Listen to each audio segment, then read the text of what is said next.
Hi everyone, welcome to my home. Today we're in the dining room.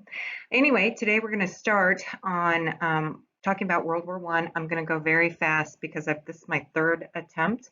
The other ones have been too long, so I have to shorten it up. So here we go.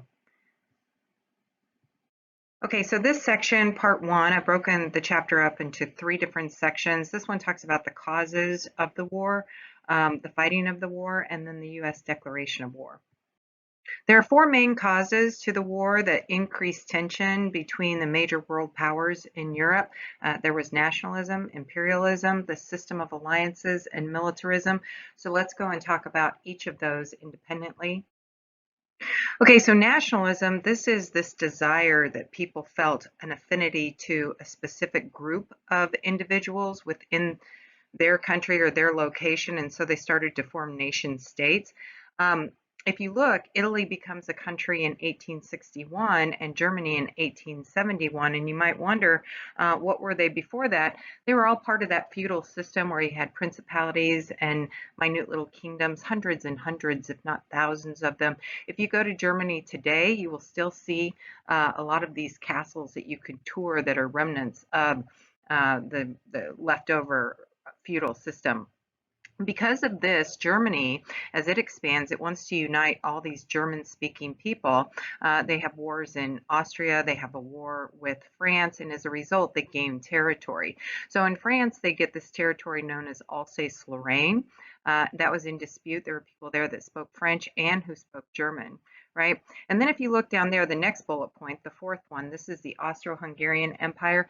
It's expanding through Eastern, Southeastern Europe, and it's bringing in people as part of its empire that don't want to be part of their empire. And this is really going to be the spark that's going to start World War I when Archduke Franz Ferdinand, of the heir to the Austro-Hungarian Empire, is killed by a Serbian nationalist. He wants his own nation. So this happened in the Balkans. That is the fifth bullet point right here.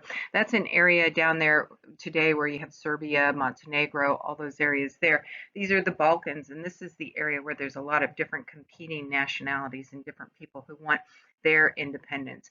So what we see are these people who are Slavic, who want to be together, and that's a pan-Slavism. And then there are people who are German, who want to unite all German-speaking people, and this is pan-Germanism, right? So Germany, as it's growing, it really it it kind of threatens the power of the other European nations, and so they want to maintain this balance of power throughout Europe. So Germany started to expand and become a nation, largely because of this guy. His name is Otto von Bismarck. And what he was like the minister president of Prussia. And Prussia was one of those kingdoms, which would now be almost into Poland and Eastern Germany. But they started to expand through wars into Denmark, Austria, France, and then uniting all these other small little kingdoms and principalities together. He would be the chancellor, which is kind of like the prime minister under the monarchy of Wilhelm I, Frederick, and Wilhelm II. So those are the Kaisers, which are like the kings of Germany. Okay, and this is Kaiser Wilhelm II. He is the second cousin to the Tsar Nicholas of Russia. A lot of the monarchs were related to one another because you had to marry within your station. And this too is a way in which different feudal powers gain their power and gain more land. It's by marrying off different members of their family, right? So a lot of them were related. During Wilhelm's reign, this is where Germany builds up its army, and also under Otto von Bismarck, and it builds up its navy. Right, so he's the emperor from 1888 to 1918, and at the end of the war, he's going to flee to the Netherlands. Right, so it's going to be during him that they start to build these Unterseeboats, which are submarines, or we call them U-boats, or they called them U-boats. We call them submarines. Okay, so this is a map here of the Franco-Prussian War. That's when Germany came and invaded this portion of France. It's right there on the border between the two nations where there are people who speak German and who speak French. And so they took that territory, causing anxiety within Europe and anger. And so this kind of starts this momentum to where they're going to clash. Okay, so if you look right here, all of this territory that's colored, that's not that yellowish color, that is Germany, right? And this is Das Deutsche Reich, it says it up there. And this is from 1871 to 1918. So this is when they become a nation, and then that goes to the end of World War I. You can see, though, part of that territory today now belongs to Denmark, also to Poland, right? So Germany doesn't maintain all of that territory. Prussia was in the easternmost territory, and it started to expand. You can see too, though, that they expanded into southern Germany, but right now you can see that there is, what is it, the Königsreich of Bern, which is Bavaria. So they still have different like states that are part of Germany today that's maintain that name. All right, here is a young Adolf Hitler kind of rallying for World War I. This was in Munich in 1914, and he's in a, what is that, Odeonsplatz in München. And then here's a map too of the Austro-Hungarian Empire. So it wasn't just Germany, it was the Austro-Hungarian Empire too that was expanding, bringing together people who spoke German and all these different Slavic nations. But this goes down too into the Balkans, where you can see Albania, Sarajevo, Serbia, Bulgaria, all these people down there. Very, very different people. They speak different languages. They have different religions, different customs. Okay, and then another player in this region was the Ottoman Empire, and they called this the sick man of Europe because really their empire was imploding on them, but they allied with the Austro-Hungarian Empire and then also with the German Empire. This right here is a map. It shows you of the Balkan region. Because the Balkans are mountains in the area. Because there are so many mountains, this is where over many, many centuries people developed different languages, different ethnicities. You had people who were Muslim, Eastern Orthodox, Roman Catholic, Protestant. They spoke German, they spoke different Slavic languages, Greek, just a whole bunch of different groups of people down there. And when the Austro-Hungarian Empire wanted to bring them all together, they didn't want to be brought together, right? And so this is going to be a conflict. Okay, so we talked about nationalism, the growing nation states in Italy and France, Austro-Hungarian Empire. Another cause of the war is militarism. This is the increased buildup of military weapons, and at this time, people are producing tanks, they're producing airplanes, automatic weaponry, things that had never been produced before. And if you look at this chart right here, Germany is the one that increases its defense expenditures by 73%. Further escalating tensions and upsetting the balance of power in Europe. Okay, another cause of the war was a system of alliances. Various nations aligned with other nations, which would compel them, if one of their member nations of their alliance got into a conflict, others were compelled to go and assist them in the event that there was any sort of conflict or war. So you can see there that Serbia is allied with Russia. That's part of that pan-Slavism. But Russia is allies with France, and then Britain is an ally as well. This is the Triple Entente. I'm told that Entente is like a French term for friendship or something like that. And then in the Triple Alliance, that's going to be Germany, Austria, Italy, but then Austro-Hungarian Empire is going to be allied with Bulgaria, and then the Ottoman Empire is in there as well. Italy is going to end up switching sides. This is somewhat confusing because the allies later in the war are going to be France, Britain, and the United States, and then the Central Powers are going to be Austria, Hungarian Empire, Germany, and Italy until Italy switches sides. Okay, so this is the Triple Alliance in pink there as the war begins in Europe. And you can also see how far the Austro-Hungarian Empire went. Look on that map right there and see where Sarajevo is. That's at the very southern part of their empire, and you have people there who are Serbian, and they want independence. They don't want the Austro-Hungarian Empire to come in and take them over. All right, another cause to the war, and I believe that this is our last one that I'm listing, is this imperialism. This is expanding imperialism. We already know that Spain had colonized most of Latin America, South America.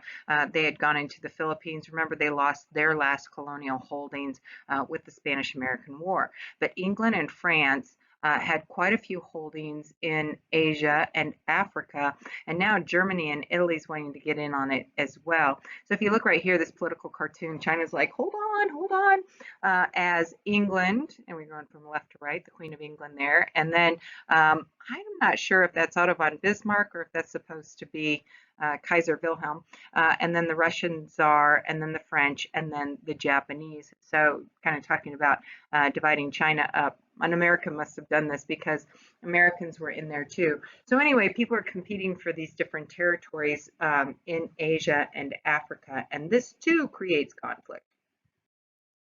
Okay, and this right here is a map of Africa, and you can see all the players that have divided this up. This has been really bad for Africa because now in post-colonialism after World War II, all of these nations are tasked with trying to govern themselves, and in many regards, they're worse off now than they were under colonialism.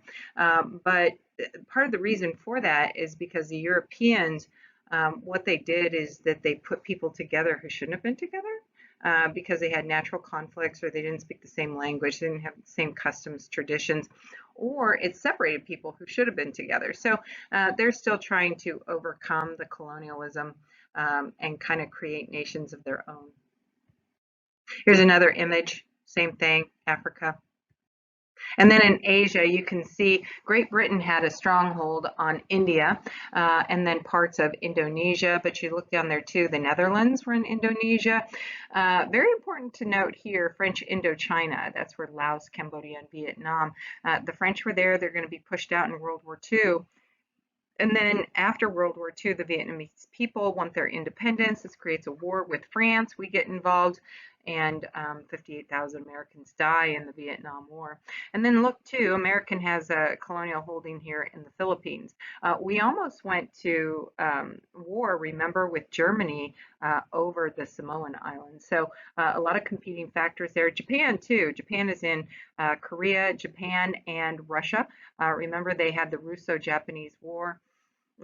15, 16 years prior to this, so that was still problematic. Okay, so here's the spark, the immediate cause to World War I. It's when this guy, this princeps, he kills Archduke Franz Ferdinand, who is heir to the Austro-Hungarian Empire, while the Archduke was visiting Sarajevo. Okay, so this is where it occurred. And this is the spark that started the war. Look at this map over here. These are all the different nationalities and different groups of people that I was talking about who are part of the Austro-Hungarian Empire. Okay, so once Archduke Franz Ferdinand was killed, Austria says to Serbia, they deliver some ultimatum. I'm not sure exactly what it was, but they refused, mostly because they couldn't uphold it. And so they declare war on Serbia. Germany pledges its alliance to the Austro-Hungarian Empire, right? And then Russia pledges its support for Serbia, right? So then Germany declares war on Russia. France, who pledged its allegiance to Russia, pledges war on, or declares war on Germany, right? So Germany declares war on France, and then Germany invades France through Belgium, and as a result of that, then England gets involved and declares war on Germany. So now we're at war in Europe. Okay, and here are the different competing sides. I've already explained this a couple of times. And there they are again.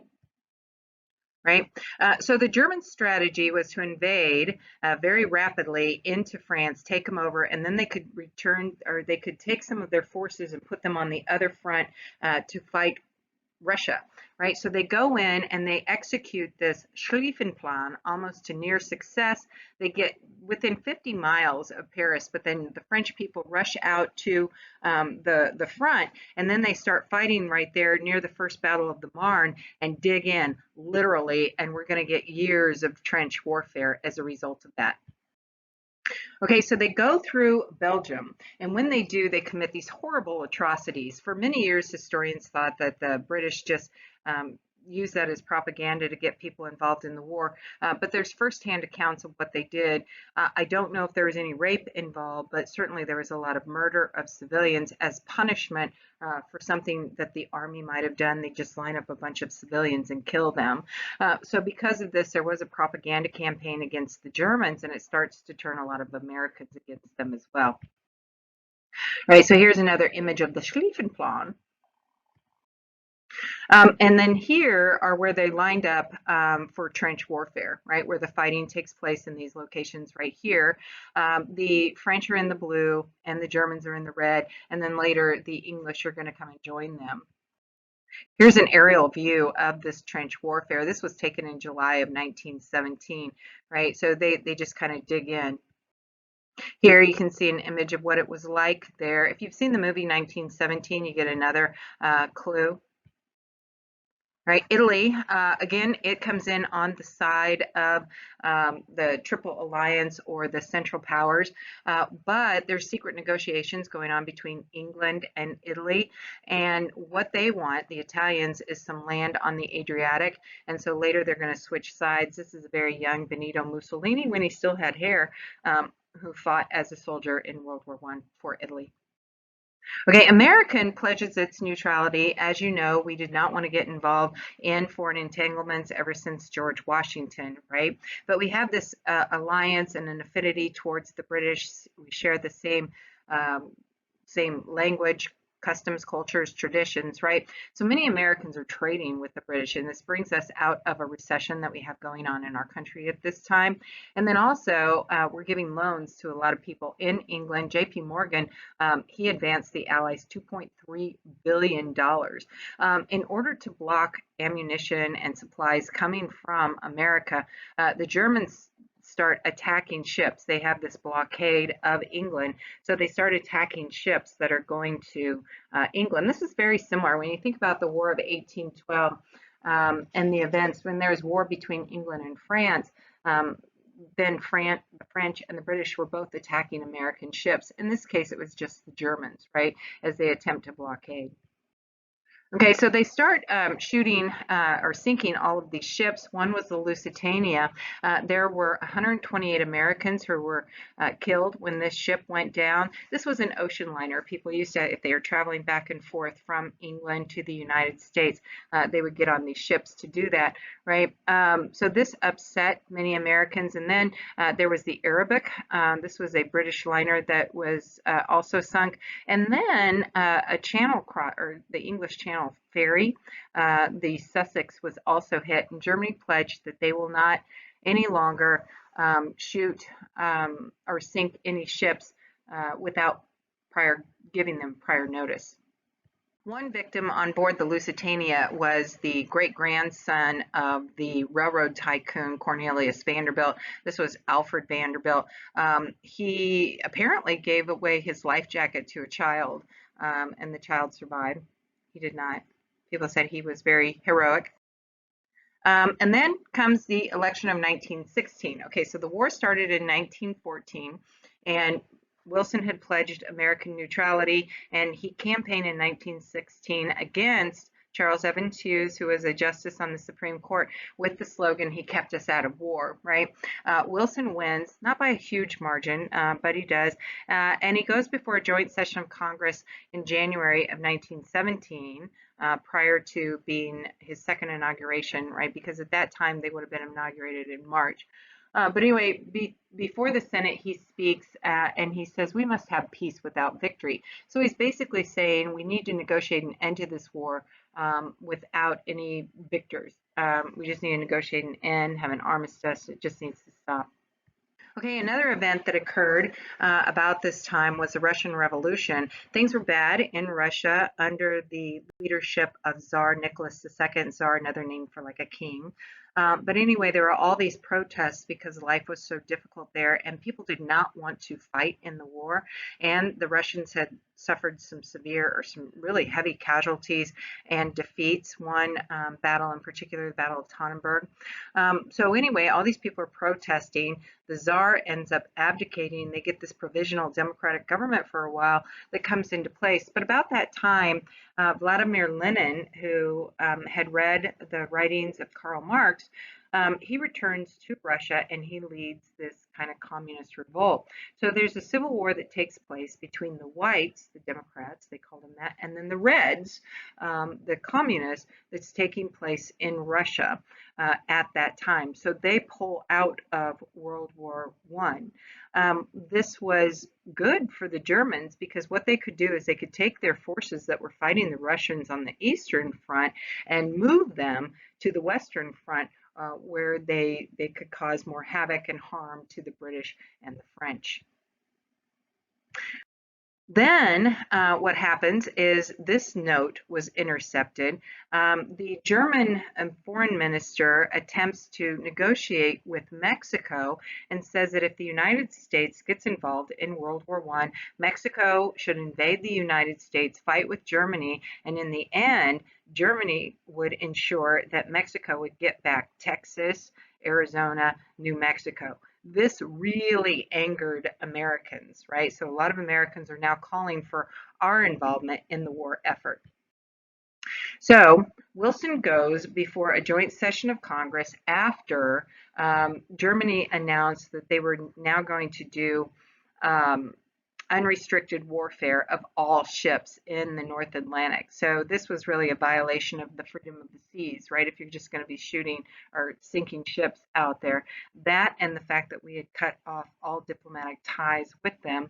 So in a joint session of Congress, he asked for a declaration of war and he got it. And for the United States, we enter the war officially on April 6, 1917.